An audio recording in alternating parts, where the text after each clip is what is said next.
जलसे के बाहर ऐसा लग रहा जलसा नहीं, इनकी शादी हो रही हो। और जलसे में जितने नौजवान लड़के आए हैं वो इनको देखने आए हैं कि देखें किससे करें शादी। कितनी मिसालें दे चुके हैं कलियाचक के इलाके में, जलसों में भी ऐसा लग रहा है। कितनी मिसालें मैंने दी, हालांकि नहीं देनी चाहिए, भौंडी मिसाल, लेकिन करें क्या, देना पड़ता है। ऐसा लग रहा है जैसे एक कुतिया के पीछे 10-10 कुत्ते लगे हो। अल्लाह की कसम ये हाल है। अभी हम जब आए बाइक पे बैठ के, ऐसे जहां लड़की होंगी वहां जाहिर है शहद होगा और मधुमक्खी ना हो, हैं? लेकिन ये सब सुन और ये सब बातें बताओ तो हंसते हैं आप लोग। ये नहीं सोचते कि घूमने वाली हमारी बहनें हैं। कोई अपनी बहनों पे हंस रहा है। बेगैरती इस हद तक हो चुकी हमारी समाज की कि हमारी बहन, अरे हम आए हैं गांव के तो क्या हमारी बहनें नहीं आई हैं? हमारी बेटियां, हमारी बहनें घूम रही हैं, लिपस्टिक लगा लगा के सड़कों पर मर्दों के शाना बशाना खड़ी हैं और हम हंस रहे हैं। कोई अपनी बहनों की ओरियानियत और बेपर्दगी पर हंसता है, और अगर बेशर्मी हमारी इस हद तक बढ़ गई है कि अपनी बहनों की ओरियानियत और बेपर्दगी पर मौलाना जर्जीस की बातें सुनकर हंस रहे हैं, तो समझ लो ये कौम मर चुकी है, आईसीयू पर लेटी हुई है। इस कौम के अंदर रूह बाकी नहीं है, ये सिर्फ आईसीयू पर लेटी हुई कौम है। डॉक्टर कभी भी इस कौम को मरा हुआ घोषित कर सकता है कि मर चुकी है। ये कौम मुर्दा हो चुकी है।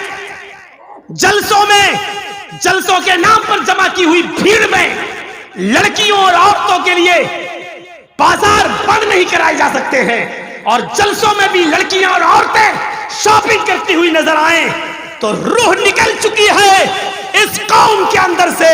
मौलाना जर्जीस मुर्दों से बातें कर रहा है, कब्रिस्तान में पड़ी हुई लाशों से बातें कर रहा है, किसी जिंदा जावेद कौम से मुखातब नहीं है, किसी बारूह कौम से मुखातब नहीं है। एक ऐसे नौजवान तबके से मुखातब है जिसके अंदर से रूह निकल चुकी है, ईमान की रूह निकल चुकी है, दयानतदारी की रूह निकल चुकी है, हया और शर्म की रूह निकल चुकी है। एक बेशरम समाज, एक बेशरम कौम से हम मुखातब होकर गुफ्तगू कर रहे हैं। एक मरी हुई लाश और मरी हुई कौम से हम आज खिताब कर रहे हैं। ये एहसास लेकर यहां से उठिए। आज मैंने मौलाना अबुल कलाम आजाद वाले जुमले दोहराए। एक मरी हुई कौम से मुखातब है, मरी हुई कौम से। किसकी बहनें हैं बाहर घूम रही हैं, सरों पर दुपट्टे तक नहीं है, और जलसों में आ रही हो तो लिपस्टिक का क्या मामला बताइए, किसको दिखा रही हो? चिपके हुए कपड़े और चिपकी हुई लेगी, पैरों से चिपके हुए कपड़े, किसके लिए? हमारी बहनें हैं और हमारी बेटियां हैं, हमारी बीवियां हैं। ऐसे ही कहा था अल्लाह के रसूल ने, दयूस, बार बार दोहराऊं, दयूस किसको कहते हैं? कितनी बार बताया जाए? जिसकी बहन, जिसकी बीवी, जिसकी मां, जिसकी बेटी बेपर्दा घूमती है वो भड़ुआ है। नहीं बोलूंगा दयूस, क्या कर लेंगे आप, मैं भड़ुआ बोलूंगा। जिसकी बहन बेपर्दा घूम रही है वो भाई भड़ुआ है, जिसकी बेटी बेपर्दा घूम रही है वो बाप भड़ुआ है, जिसकी बीवी बेपर्दा घूम रही है वो शौहर भड़ुआ है, जिसकी बहन बेपर्दा घूम रही है वो भाई भड़ुआ है। दयूस, अब योगी जी हमसे उत्तर प्रदेश में पूछे कि दयूस किसको कहते हैं तो बताना पड़ेगा ना, भड़ुआ। वो क्या जाने दयूस क्या होता है? कल मोदी जी पूछ ले, मौलाना साहब आपने तकरीर में कहा था कि वो दयूस है, दयूस किसको कहते हैं? तो बताना पड़ेगा ना, दयूस किसको कहते हैं? भड़ुआ। इतना बुरा। और भड़ुआ किसको कहते हैं मालूम है? वो भी बताऊंगा, सुनना पड़ेगा तुम्हें, नहीं तुम्हारे बाप को भी सुनना पड़ेगा। 2 घंटे 1.5 घंटा यही तो मेरा पावर है। इसके बाद हमारी चलेगी कहां? इसके बाद तो हम कहीं बोल ही नहीं पाएंगे, जहां बोलेंगे वही पिटेंगे। यहां ये अथॉरिटी पावर मुझे अल्लाह के नबी ने दिया है, इस्लाम ने दिया, शरीयत ने दिया। भड़ुआ कहते हैं उसे जिसने अपनी मां बहन बेटी को चकले पे बिठा दिया हो और उनसे जिना करवा रहा हो और उनकी कमाई खा रहा हो, इसको कहते हैं भड़ुआ। अपनी माँ बहन बेटी बीवी से गलत काम करा के उनकी कमाई को खाने वाला। इतना बुरा जुमला अल्लाह के रसूल ने कहा, जिसकी बहन बेटी बीवी माँ बेपर्दा घूमती है वो ये है। कोई फर्क नहीं पड़ेगा। मैंने टेबलेट नहीं दी, ऑपरेशन कर दिया,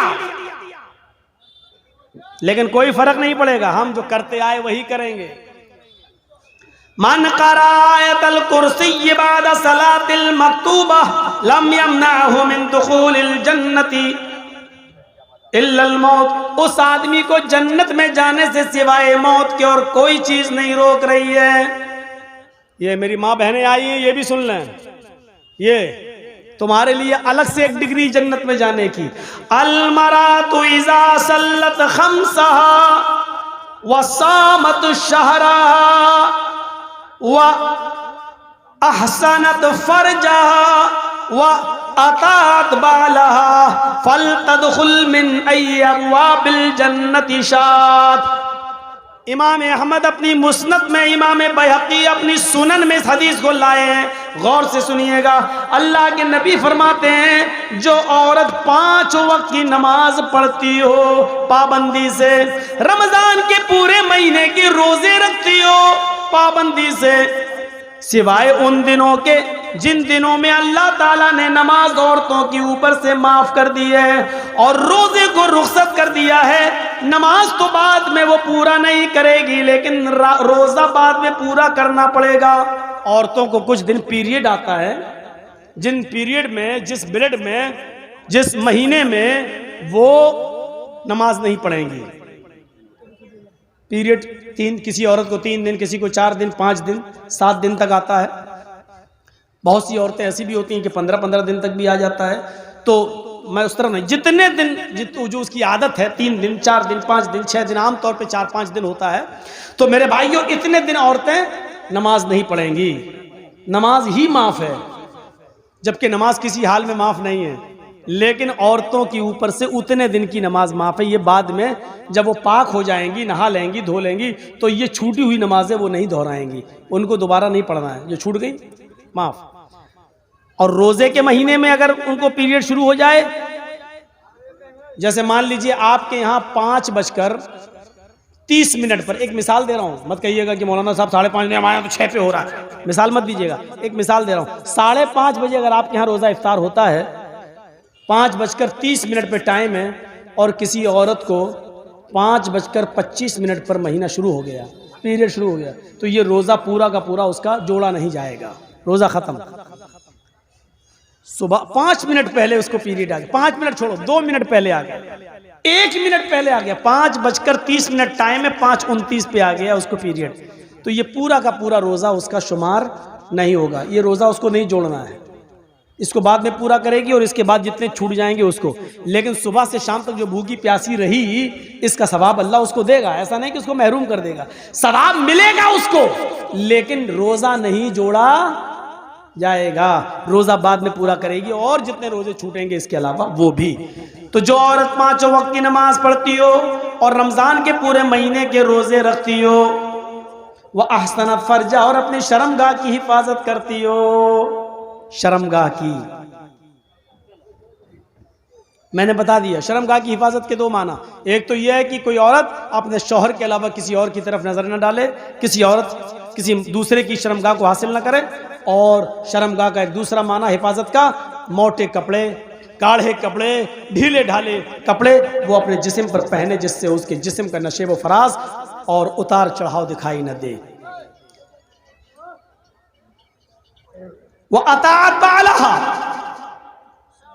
और अपने शौहर की इताअत करती हो। शौहर की इताअत में बहुत सी चीजें शामिल हैं। शौहर की इताअत में एक बात याद रखिएगा, आप किसी औरत से निकाह करके अपने घर लाए, आप अपने कपड़े बीवी को दे दीजिए और बीवी आपके कपड़े धुल देगी, आपके लिए खाना वाना पका देगी, आपके सर में तेल डाल देगी। ये जिम्मेदारी है औरत की। हजरत आयशा अल्लाह के नबी सल्लल्लाहु अलैहि वसल्लम के सर में तेल उस वक्त भी डालती थी जब अल्लाह के रसूल एतिकाफ में बैठते थे और अपना सर हुजरे में कर लेते थे। तो हजरत आयशा अल्लाह के रसूल के सर में रोजे की हालत में भी तेल डाल देती थी, कंघी कर देती थी, वुजू के लिए पानी भर के दे देती थी, गुस्ल के लिए पानी गुस्ल खाने में या कहीं जहां नहाते थे वहां रख दिया करती थी।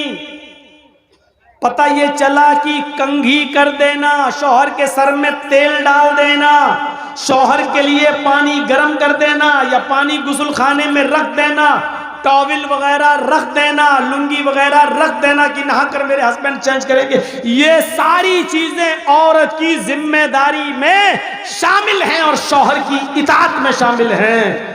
लेकिन इसके बाद, इसके अलावा अब आप चाहें कि मेरे कपड़े के साथ साथ मेरी अम्मा के भी कपड़े धोए, मेरे बाप के भी कपड़े धोए, मेरी बहनों के भी कपड़े धोए और मेरे जितने भाई हैं उनके भी कपड़े धोए, तो माफ कीजिएगा वो आपकी बीवी है, आपकी नौकरानी नहीं है। शरीयत ने उसको इस बात का मुकल्लफ नहीं किया है। प्यार से चाहो तो कुछ भी काम ले लो औरत से, लेकिन अगर आप हुक्म चला कर लोगे तो सुन लो, शरीयत ने ससुर के कपड़े धोना औरत पर की जिम्मेदारी में शामिल नहीं किया है, सास के कपड़े धोना जिम्मेदारी में शामिल नहीं किया है। वो तुम्हारे बच्चे को दूध पिला देती है, ये भी बहुत बड़ी बात है। अगर वो चाहे तो तुमसे दूध पिलाने का पैसा भी ले सकती है। बेटा तुम्हारा, बच्चा तुम्हारा, हम दूध पिला रहे हैं तो हमें पैसा दो, इतना महीना दो, और आपको देना पड़ेगा। मौलाना साहब ये क्या मुसीबत खड़ी कर रहे हो, हमारी तो वैसे भी नहीं बनती अपनी बीवी से, तुम और कहते रहो, सुन के जाएगी तो कल।